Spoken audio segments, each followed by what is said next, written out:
Assalamualaikum warahmatullahi wabarakatuh. Salam sejahtera untuk kita semua. Selamat berjumpa kembali dalam Ujar Unpam Mengajar. Perkenalkan, saya Purwanti, dosen Program Studi Manajemen Program Sarjana Fakultas Ekonomi dan Bisnis Universitas Pamulang yang akan menemani teman Ujar semua dalam membahas dan mendalami mata kuliah perilaku organisasi dengan materi perubahan dan pengembangan organisasi.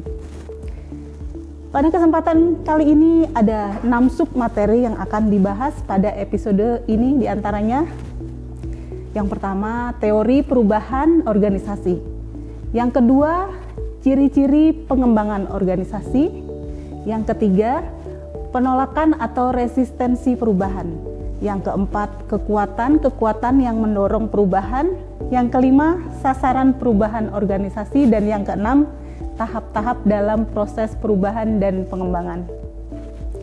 Program ini akan tersaji dalam beberapa episode ke depan, jadi tetap ikuti program ini dan jangan lewatkan. Tonton terus di Sasmita Jaya TV, berbagi untuk negeri.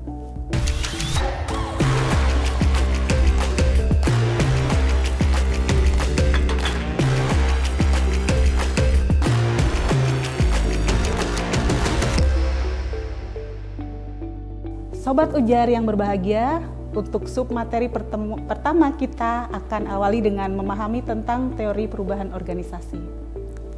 Perubahan organisasi adalah proses yang tak terhindarkan dalam dunia bisnis dan manajemen. Perubahan ini bisa terjadi karena berbagai alasan, mulai dari kebutuhan untuk beradaptasi dengan pasar, teknologi, hingga tuntutan untuk meningkatkan efisiensi dan kinerja. Perubahan organisasi sendiri bisa terjadi dalam berbagai bentuk, baik itu perubahan struktural, teknologi, atau bahkan budaya organisasi. Ada beberapa teori yang telah dikembangkan untuk menjelaskan bagaimana perubahan ini terjadi, dan hari ini kita akan membahas beberapa teori utama. Teori pertama yang perlu kita pahami adalah teori perubahan dari Kurt Lewin, yang terkenal dengan konsep unfreeze, change, refreeze. Menurut Lewin, perubahan organisasi terjadi dalam 3 tahap. Yang pertama, unfreeze atau mencairkan kebiasaan dan pola lama yang ada, untuk kemudian memasuki fase kedua, yaitu change, di mana perubahan nyata dilakukan. Dan akhirnya tahap terakhir yaitu refreeze, di mana perubahan tersebut menjadi norma baru yang diterima oleh anggota organisasi. Selanjutnya, kita memiliki teori kontingensi, perubahan yang menyatakan bahwa tidak ada satu pendekatan yang cocok untuk semua situasi. Artinya, cara organisasi mengelola perubahan sangat bergantung pada berbagai faktor, seperti ukuran, organisasi, lingkungan, eksternal, dan budaya organisasi itu sendiri. Teori lain yang tak kalah penting adalah teori sistem terbuka. Dalam teori ini, organisasi dilihat sebagai sistem yang terbuka, yang berarti organisasi saling berinteraksi dengan lingkungan eksternal. Oleh karena itu, perubahan di lingkungan eksternal seperti perubahan teknologi atau regulasi dapat memaksa organisasi untuk beradaptasi dan melakukan perubahan untuk tetap bertahan. Tentu saja dalam proses perubahan organisasi, penting bagi manajer atau pemimpin organisasi untuk memahami cara mengelola perubahan dengan baik. Beberapa prinsip utama yang perlu diperhatikan antara lain adalah komunikasi yang efektif, keterlibatan seluruh anggota organisasi, dan kesiapan untuk menghadapi resistensi terhadap perubahan. Secara keseluruhan, perubahan dalam organisasi adalah hal yang tak terelakkan, dan dengan memahami teori-teori yang ada, kita dapat lebih siap untuk menghadapi dan mengelola perubahan dengan lebih efektif. Mengelola perubahan bukanlah hal yang mudah, tetapi dengan pendekatan yang tepat, perubahan bisa menjadi peluang untuk meningkatkan kinerja dan daya saing organisasi. Demikianlah pembahasan kita mengenai teori perubahan organisasi. Semoga materi ini dapat memberi Sobat Ujar pemahaman yang lebih baik mengenai dinamika perubahan dalam dunia organisasi. Ya, Baik, kita masuk pada bab kedua, yaitu ciri-ciri pengembangan organisasi. Setelah kita membahas teori perubahan organisasi, kini kita akan melanjutkan dengan topik penting lainnya, yaitu ciri-ciri pengembangan organisasi. Pada bagian ini kita akan mempelajari karakteristik utama yang membedakan pengembangan organisasi dengan perubahan organisasi biasa, serta bagaimana ciri-ciri ini berperan dalam meningkatkan efektivitas dan kinerja organisasi. Suatu usaha yang terencana untuk meningkatkan efektivitas organisasi melalui perubahan yang sistematik, ada beberapa ciri utama yang perlu kita ketahui tentang pengembangan organisasi. Yaitu yang pertama dari pengembangan organisasi adalah fokus pada sistem yang lebih besar. Pengembangan organisasi tidak hanya mengubah aspek tertentu dalam organisasi, melainkan melihat dan memperbaiki organisasi secara keseluruhan. Ini mencakup hubungan antara individu, kelompok, struktur, dan budaya dalam organisasi. Pendekatan ini bertujuan untuk menciptakan harmonisasi di seluruh komponen organisasi, sehingga perubahan yang dilakukan dapat lebih berdampak luas dan berkelanjutan. Dan ciri yang kedua adalah bahwa pengembangan organisasi bersifat terencana dan sistematik, berbeda dengan perubahan organisasi yang sering kali reaktif. Pengembangan organisasi dilakukan dengan pendekatan yang terstruktur, melalui perencanaan yang matang, evaluasi, dan implementasi yang sistematis. Langkah-langkah ini dirancang untuk memastikan bahwa setiap perubahan yang dilakukan dapat memberikan hasil yang optimal bagi organisasi. Kemudian ciri berikutnya adalah mengutamakan partisipasi dan keterlibatan anggota dalam organisasi. Dalam pengembangan organisasi, perubahan tidak hanya dipaksakan dari atas, tapi juga melibatkan seluruh anggota organisasi, dari manajer hingga staf. Ini penting agar setiap individu merasa memiliki peran dalam proses perubahan dan berkomitmen terhadap hasilnya. Selanjutnya partisipasi ini membantu mengurangi resistensi terhadap perubahan dan meningkatkan rasa kepemilikan terhadap hasil yang dicapai. Pengembangan organisasi juga memiliki tujuan untuk meningkatkan kinerja dan efektivitas.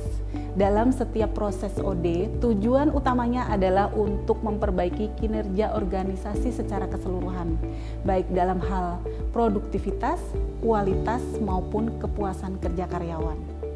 Pengembangan organisasi bertujuan untuk menciptakan kondisi yang lebih efektif dalam mencapai tujuan organisasi dan meningkatkan kepuasan serta keterlibatan karyawan. Oke, kita lanjut. Ciri terakhir dari pengembangan organisasi adalah pendekatan humanistik dan penghargaan terhadap individu. Dalam pengembangan organisasi, manusia dilihat sebagai aset yang berharga dan pengembangan tidak hanya fokus pada struktur organisasi tetapi juga pada pengembangan individu yang ada di dalamnya. Pendekatan ini membantu menciptakan lingkungan kerja yang lebih sehat, lebih inklusif, dan lebih mendukung bagi setiap anggota organisasi untuk berkembang. Secara keseluruhan, pengembangan organisasi merupakan proses yang terstruktur dan berkelanjutan yang melibatkan seluruh anggota organisasi. Dengan memahami ciri-ciri pengembangan organisasi ini, kita dapat lebih mudah melihat bagaimana perubahan positif dapat tercipta dan berkembang dalam organisasi kita. Baik, kita masuk ke 3 ya, penolakan atau resistensi perubahan. Pada bagian ini kita akan membahas tentang salah satu tantangan besar dalam perubahan organisasi, yaitu penolakan atau resistensi terhadap perubahan. Penolakan ini seringkali menjadi hambatan yang signifikan, baik bagi individu maupun organisasi secara keseluruhan. Resistensi terhadap perubahan bisa muncul karena berbagai alasan, seperti ketakutan akan hal yang tidak diketahui, perasaan kehilangan kontrol, atau kecemasan tentang dampak perubahan terhadap kerjaan mereka. Selain itu, perubahan yang terlalu cepat atau tidak melibatkan anggota organisasi juga dapat memicu penolakan. Untuk mengatasi resistensi, penting bagi manajer untuk melakukan komunikasi yang terbuka, melibatkan karyawan dalam proses perubahannya, serta memberikan pelatihan atau dukungan yang dibutuhkan untuk memudahkan transisi. Secara keseluruhan, resistensi terhadap perubahan adalah hal yang normal. Namun dengan pendekatan yang tepat, kita bisa mengelola dan mengurangi dampak negatifnya. Semoga penjelasan singkat ini membantu kalian memahami tantangan perubahan dalam organisasi. Oke, kita masuk ke 4, kekuatan-kekuatan yang mendorong perubahan. Pada sesi kali ini kita akan membahas tentang kekuatan-kekuatan yang mendorong perubahan dalam organisasi. Perubahan tidak terjadi begitu saja. Ada berbagai faktor yang mendorong organisasi untuk beradaptasi dan melakukan transformasi. Beberapa kekuatan yang mendorong perubahan dalam organisasi antara lain perkembangan teknologi, kompetisi pasar, perubahan dalam regulasi, dan perubahan kebutuhan pelanggan. Kekuatan-kekuatan ini memaksa organisasi untuk terus berinovasi dan beradaptasi agar tetap relevan. Selain faktor eksternal seperti teknologi dan persaingan, perubahan juga dapat dipengaruhi oleh faktor internal seperti budaya organisasi dan keinginan untuk meningkatkan kinerja. Sebagai contoh, kita bisa melihat bagaimana perusahaan teknologi seperti Apple terus berinovasi karena tekanan persaingan di pasar, serta kebutuhan untuk terus memenuhi ekspektasi pelanggan yang terus berkembang. Intinya, perubahan dalam organisasi bukan hanya dipicu oleh faktor eksternal, tetapi juga oleh dinamika internal yang mendorong organisasi untuk terus berkembang dan beradaptasi. Untuk itu, penting bagi kita untuk memahami berbagai kekuatan pendorong perubahan ini agar bisa mengelola perubahan dengan lebih efektif. Jadi, kekuatan-kekuatan pendorong perubahan datang dari berbagai sumber, baik eksternal maupun internal. Dengan memahami faktor-faktor ini, kita dapat mempersiapkan organisasi untuk perubahan yang lebih efektif dan berkelanjutan. Baik, kita masuk ke 5, sasaran perubahan organisasi. Kali ini kita akan membahas tentang sasaran perubahan organisasi. Setiap perubahan yang dilakukan dalam organisasi pasti memiliki tujuan tertentu, dan memahami sasaran perubahan ini sangat penting untuk memastikan perubahan berjalan efektif dan mencapai hasil yang diinginkan. Sasaran pertama dari perubahan organisasi adalah untuk meningkatkan kinerja organisasi. Ini bisa mencakup peningkatan produktivitas, efisiensi, atau kualitas produk dan layanan yang ditawarkan. Organisasi yang terus berkembang dan beradaptasi dapat memastikan kinerja yang lebih baik dan mampu bersaing di pasar. Dan sasaran kedua adalah mengubah struktur organisasi. Dalam beberapa kasus, perubahan perlu dilakukan pada struktur organisasi untuk meningkatkan koordinasi dan alur komunikasi, atau untuk merespon perubahan kebutuhan pasar. Ini bisa berarti restrukturisasi atau perubahan dalam hierarki organisasi. Dan sasaran yang ketiga adalah untuk mengubah budaya organisasi. Budaya yang mendukung inovasi, kolaborasi, dan keterlibatan karyawan dapat mempercepat proses perubahan dan meningkatkan kepuasan kerja. Perubahan budaya seringkali lebih sulit, namun sangat penting untuk berkelanjutan jangka panjang organisasi. Secara keseluruhan, sasaran perubahan organisasi bisa sangat bervariasi, mulai dari peningkatan kinerja, perubahan struktur, hingga perbaikan budaya organisasi. Dengan memahami sasaran-sasaran ini, kita dapat lebih siap untuk mengelola perubahan yang terjadi dalam organisasi. Baik, kita masuk ke materi ke-6, tahap-tahap dalam proses perubahan dan pengembangan. Pada kesempatan kali ini kita akan membahas tentang tahap-tahap dalam proses perubahan dan pengembangan organisasi. Perubahan organisasi bukanlah sesuatu yang instan, ia melalui serangkaian tahapan yang terstruktur. Pemahaman tentang tahapan ini penting untuk memastikan bahwa proses perubahan dapat berjalan dengan lancar dan efektif.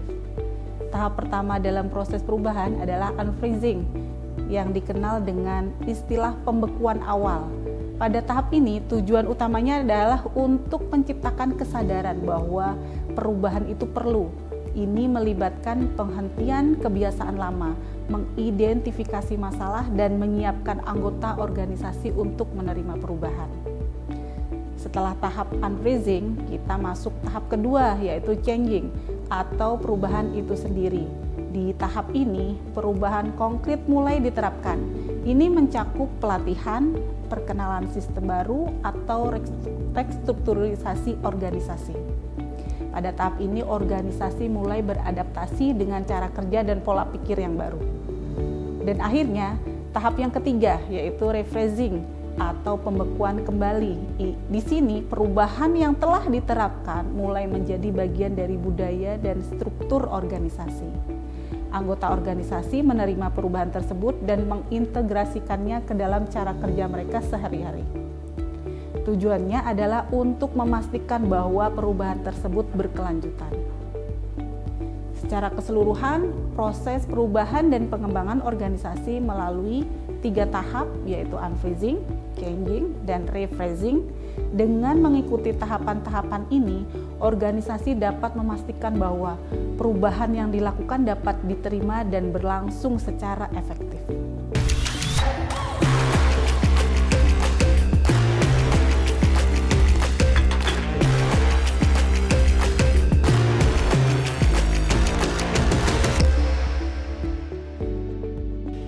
Rekan Ujar, tak terasa kita sudah berada di penghujung acara.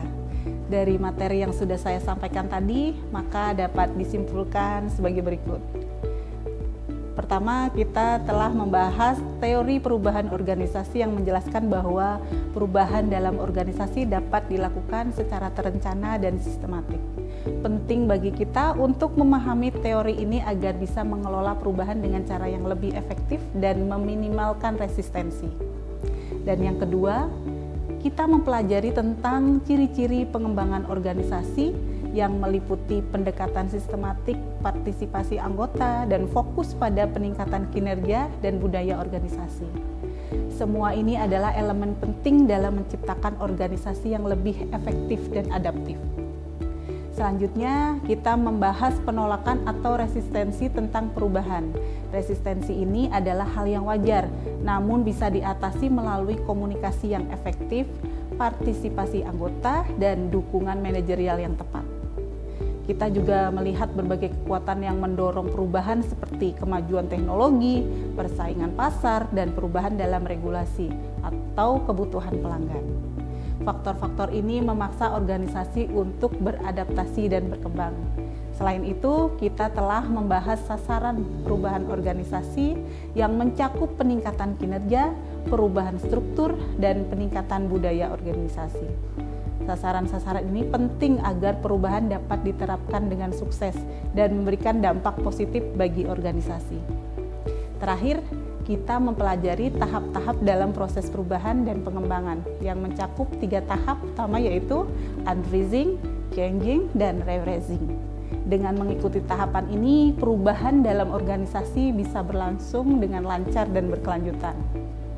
Sebagai kesimpulan, perubahan dan pengembangan organisasi adalah proses yang melibatkan pemahaman tentang teori perubahan, identifikasi kekuatan pendorong, pengelolaan resistensi, serta pencapaian sasaran yang jelas melalui tahap-tahap yang terstruktur. Semoga materi kali ini memberikan gambaran yang lebih jelas tentang bagaimana organisasi dapat melakukan perubahan dengan efektif.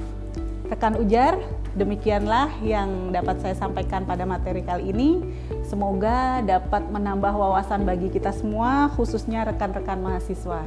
Saya Purwanti, mohon undur diri, sampai ketemu kembali di episode berikutnya.